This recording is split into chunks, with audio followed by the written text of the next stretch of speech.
వచ్చే నెల ఫిబ్రవరి 19 నుంచి ప్రారంభం కానున్న ఛాంపియన్స్ ట్రోఫీలో ఆతిథ్య జట్టు పాకిస్తానే ఫేవరెట్ అని భారత మాజీ క్రికెటర్ సునీల్ గవాస్కర్ అభిప్రాయపడ్డారు.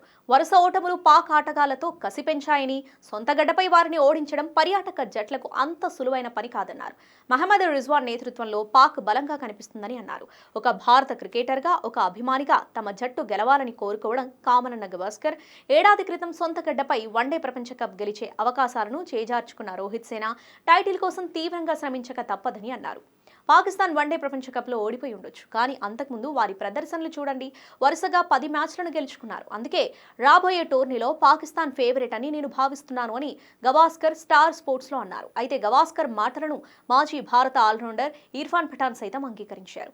దుబాయ్లో సీమ్ పరిస్థితులు పాక్ బౌలర్లకు అనుకూలంగా ఉన్నాయని అన్నారు. ఇదిలా ఉంటే ఛాంపియన్స్ ట్రోఫీ పోరు కోసం బీసీసీఐ తమ జట్టును ప్రకటించింది. రోహిత్ శర్మ సారథ్యంలో 17 మంది సభ్యులతో కూడిన బలమైన జట్టును ఎంపిక చేసింది. వెన్నునొప్పి గాయం కారణంగా బోర్డర్ గవాస్కర్ ట్రోఫీ ఆఖరి టెస్టు నుంచి వైదొలిగిన స్టార్ పేసర్ జస్ప్రీత్ బుమ్రా తిరిగి జట్టులో చేరాడు. అలాగే వన్డే ప్రపంచ కప్ అనంతరం జట్టుకు దూరమైన మరో భారత పేసర్ మహమ్మద్ షమి జట్టులో చోటు సంపాదించాడు.